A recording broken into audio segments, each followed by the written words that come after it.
చంద్రబాబు చేసి కూడా ఎదురు దాడికి తెగబడడం జగన్మోహన్ రెడ్డి నైజం. ఇప్పుడు ఈ భారీ కుంభకోణం విషయంలో కూడా ఎదురు దాడిని ఎంచుకున్నారు. కేంద్ర ప్రభుత్వ సంస్థతో ఒప్పందం కుదుర్చుకుంటే అదానీతో ఏమి సంబంధం ఉందని అమాయకత్వం నటించే ప్రయత్నం చేస్తున్నారు.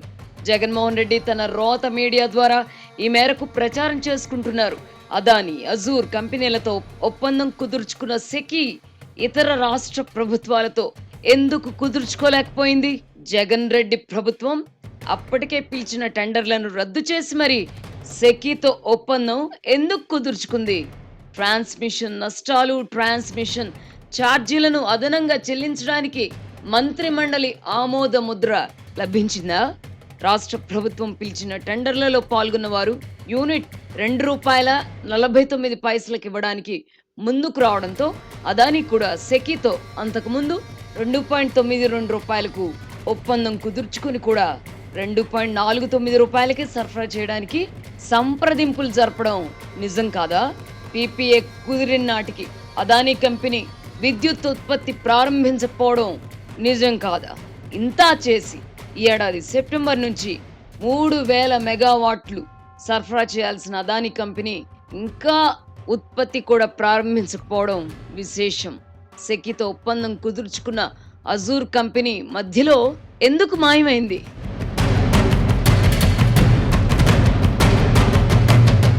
మొత్తం 7000 మెగావాట్లకు గాను 2024 సెప్టెంబర్ నుంచి 3000, 2025 సెప్టెంబర్ నుంచి మరో 3000, మిగిలిన 1000 యూనిట్లను 2026 సెప్టెంబర్ నుంచి సరఫరా చేస్తామని సెకీ పేర్కొనడం నిజం కాదా? అదానీ కంపెనీ వేరే రాష్ట్రాల్లో ఉత్పత్తి చేయబోతున్న విద్యుత్తును కొనుగోలు చేయడానికి ఒప్పందం కుదుర్చుకున్నాక అదే అదానీ కంపెనీ రాష్ట్రంలో సోలార్ విద్యుత్ ఉత్పత్తి చేయడానికి అనుమతులు ఇవ్వడం ఏంటి? దేశంలో ఎక్కడా లేని విధంగా 25 ఏళ్ల పాటు రైతులకు చౌకగా యూనిట్ ₹2.49 సరఫరా చేయడానికి ఒప్పందం కుదుర్చుకున్నామని అప్పట్లో గొప్పలు చెప్పుకొని తెర వెనక ₹5 పైగా చెల్లించడానికి పీపీఏ ఎలా కుదుర్చుకున్నారు? కేంద్ర ప్రభుత్వ సంస్థ అయిన సెకీ ద్వారా అదానీ విద్యుత్ కొనుగోలు చేయడానికి ఇతర రాష్ట్రాలు ఎందుకు నిరాకరించాయి? ఈ అంశాలను లోతుగా పరిశీలిస్తే ఏ స్థాయిలో కుంభకోణం జరిగిందో స్పష్టమవుతుంది. సెకీతో ఒప్పందం కుదుర్చుకున్న అజూర్ కంపెనీకి మొండి చేయి చూపించింది ఎవరు? అమెరికా స్టాక్ ఎక్స్చేంజ్ లో లిస్ట్ కూడా అయిన అజూర్ కంపెనీని 25,000 కోట్ల రూపాయల నిధులు సేకరించడానికి వాడుకున్న అదానీ చివరికి ఆ కంపెనీకి ఏమీ దక్కకుండా చేయడం వల్లనే ఈ కుంభకోణం వెలుగులోకి వచ్చింది. జగన్ పేరాస, అదానీ దురాశ వల్ల ఈ భారీ కుంభకోణం బద్దలైంది.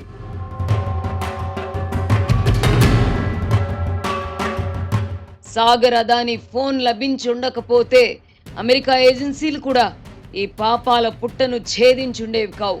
ఇండియాలో జగన్తో సహా ఎవరికి ఎంత మొత్తం బదలాయించాలో ఫోన్లో వివరంగా నిక్షిప్తం చేశారు. ప్రాథమిక ఆధారాలను సరిపోల్చుకున్న తర్వాత గ్రాండ్ జ్యూరీ కేసు దాఖలకు అనుమతి ఇవ్వడం గమనార్హం. ఈ వ్యవహారంలో కేంద్ర ప్రభుత్వ వైఖరి అప్రస్తుతం.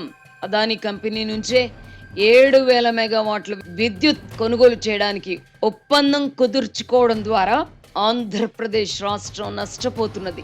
ప్రజలపై 2 లక్షల కోట్లకు పైగా అదనపు భారం పడుతోంది. ఈ పాపానికి ఒడిగట్టింది జగన్మోహన్ రెడ్డి కాదా? ఇప్పుడు చంద్రబాబు నేతృత్వంలోని కూటమి ప్రభుత్వం ముందున్న కర్తవ్యం ఏమిటి? సెకీ ద్వారా అదానీతో కుదుర్చుకున్న ఒప్పందాన్ని చంద్రబాబు ప్రభుత్వం రద్దు చేసుకుని తీరాల్సిన పరిస్థితి ఏర్పడలేదా? ప్రజలపై 2 లక్షల కోట్ల రూపాయలకు పైగా అదనపు భారం పడే విధంగా కుదిరిన ఒప్పందాన్ని రద్దు చేసుకోకపోతే చంద్రబాబు ప్రభుత్వం కూడా పాపం చేసినట్టే అవుతుంది. ఈ ఒప్పందం రద్దు చేసుకోవాలని కూటమి ప్రభుత్వంపై ఒత్తిడి పెరుగుతోంది. అమెరికా న్యాయస్థానం తీర్పు ఎలా ఉండబోతున్నది? దాని పర్యవసానం అదానీ కంపెనీపై ఏ మేరకు ఉంటుందన్నది అప్రస్తుతం. అమెరికా ఏజెన్సీల రంగ ప్రవేశంతో అదానీ గ్రూప్ కంపెనీలకు రుణం ఇవ్వడానికి అంతర్జాతీయ బ్యాంకింగ్ సంస్థలు ముఖం చాటేస్తాయి. ఫలితంగా రాష్ట్ర ప్రభుత్వంతో ఒప్పందం కుదుర్చుకున్న విధంగా సోలార్ విద్యుత్తును ఉత్పత్తి చేసి సరఫరా చేసే స్థితి కూడా అదానికి ఉండకపోవచ్చు. ఈ మొత్తం వ్యవహారంలో ఏం జరిగింది, ఎవరెవరికి ఏ రూపంలో లంచాలు ఇచ్చింది, అజూర్ కంపెనీ పూసగుచ్చినట్టు అమెరికా ఏజెన్సీలకు వివరించినందున అదానీ గ్రూప్ ఇందులో నుంచి బయటపడకపోవచ్చు. ఇక జగన్మోహన్ రెడ్డి విషయానికి వస్తే, ఆయన ఇప్పుడు చంద్రబాబు ప్రభుత్వం చేతికి చిక్కారు. గతంలో తనపై సిబిఐ, ఈడీ సంస్థలు అవినీతి కేసులు నమోదు చేసి ఛార్జ్ షీట్ దాఖలు చేసినా అవి విచారణకు నోచుకోకుండా టక్కు టమార గజకర్ణ గోకర్ణ విద్యలతో అడ్డుకుంటూ వస్తున్న జగన్ అండ్ కో ఇప్పుడు కూడా తప్పించుకోగలరా? తన చేతికి చిక్కిన జగన్మోహన్ రెడ్డిని చంద్రబాబు విడిచిపెడతారా? అదానీ కంపెనీ నుంచి జగన్మోహన్ రెడ్డికి 1750 కోట్ల రూపాయల ముడుపులు ముట్టాయని రుజువు అవుతుందో లేదో తెలియదు కానీ మంత్రివర్గం ఆమోదం లేకుండా ట్రాన్స్మిషన్ ఛార్జీలు, ట్రాన్స్మిషన్ నష్టాల రూపంలో 2 లక్షల కోట్ల రూపాయలు అదనంగా చెల్లించడానికి పీపీఏ కుదుర్చుకున్న పాపానికి జగన్మోహన్ రెడ్డి విచారణను ఎదుర్కోక తప్పదు. తనకు అంది వచ్చిన ఈ మహదావకాశాన్ని చంద్రబాబు వదులుకోకపోవచ్చు. వదులుకుంటే ఆయన రాజకీయంగా ఘోర తప్పిదం చేసిన వారు అవుతారు. ఇదే చంద్రబాబు చేస్తుంటే జగన్మోహన్ రెడ్డి ఇప్పటికే ఆయనపై కేసు నమోదు చేయించి జైలుకు పంపుండేవారు. సిబిఐ కేసులలో తప్పించుకు తిరుగుతున్న జగన్మోహన్ రెడ్డిని ఈ కేసులో పకడ్బందీగా ఇరికించే అవకాశం చంద్రబాబు ప్రభుత్వానికి అంది వచ్చింది. ఇంత పెద్ద కుంభకోణం నుంచి తప్పించుకోవడానికి జగన్మోహన్ రెడ్డికి దారులు మూసుకుపోయాయి. ఇప్పటిదాకా ఆయనను కాపాడుతూ వచ్చిన వాళ్ళు ఈ వ్యవహారంలో ఆయనను ఆదుకోకపోవచ్చు. సిబిఐ, ఈడీ కేసులలో అదానీ సహకారాన్ని కూడా జగన్మోహన్ రెడ్డి పొందుతూ వచ్చారు. ఇప్పుడు అదానీనే అమెరికాలో విచారణను ఎదుర్కోబోతున్నందున ఆయన వైపు నుంచి కూడా సహకారం లభించదు. 1000 గొడ్లను తిన్న రాబందు ఒక్క గాలివానకు కొట్టుకుపోయినట్టు ఇప్పుడు జగన్మోహన్ రెడ్డి చంద్రబాబు ప్రభుత్వానికి చిక్కారు. చంద్రబాబు ఆడబోయే గేమ్ ఎలా ఉండబోతున్నదో వేచి చూద్దాం. ఆ విషయం అలా ఉంచితే, గత వారం నేను విసిరిన సవాల్ను స్వీకరిస్తున్నట్టు విజయసాయిరెడ్డి ప్రకటించారు. కాకపోతే ముఖాముఖి కాకుండా మేధావులు, విశ్రాంత న్యాయమూర్తులు, మీడియా సంస్థలు, ఇంకా ఎవరెవరి సమక్షంలోనో చర్చ జరగాలి, తగ్గేదెలా అని సినిమా డైలాగులు పలికారు. ఇంకా నయం, ఐక్యరాజ్య సమితి ఆధ్వర్యంలో చర్చ జరగాలని కోరలేదు. అయినా ఆయన అంతగా ముచ్చట పడుతున్నందున ఎందుకు కాదనాలి? టైం, ప్లేస్ నువ్వు డిసైడ్ చేయి. పిలవాల్సిన వారందరినీ పిలుచుకో. కాకపోతే కొంచెం ముందుగా నాకు తెలియజేస్తే చాలు, వచ్చేస్తాను. నిన్ను దేవతావస్త్రాల్లో నించోబెట్టాలని నాకు కూడా ఉత్సాహంగా ఉంది.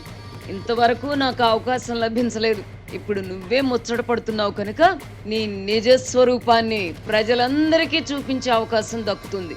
గత 5 ఏళ్లలో ఇటు తెలంగాణలో అటు ఏపీలో అధికారంలో ఉన్న కేసీఆర్, జగన్ రెడ్డికి నాకు మధ్య పచ్చగడ్డి వేస్తే భగ్గుమంటుందని ఉభయ రాష్ట్రాల ప్రజలందరికీ తెలిసిందే. అయినా మద్యం, మైనింగ్ వ్యవహారాల్లో నేను ఏదో డీల్ చేశానని చెబుతున్నావు కదా, అదే నిజమైతే మద్యం, మైనింగ్ వ్యవహారాల్లో జగన్మోహన్ రెడ్డి ప్రభుత్వం అక్రమాలకు పాల్పడిందని అంగీకరిస్తున్నావా? ఓ మాయమశ్చింద్ర, మీడియా అధిపతిగా నన్ను మంచి చేసుకోవాలని మీరు భావించారనే అనుకుందాం. అప్పుడు కూడా మీరు వెధవ పనులు చేసినట్టు ఒప్పుకున్నట్టే కదా. ఆ వెధవ పనులను కప్పిపుచ్చడానికి నాతో డీల్స్ కుదుర్చుకున్నానని అంగీకరిస్తున్నావా?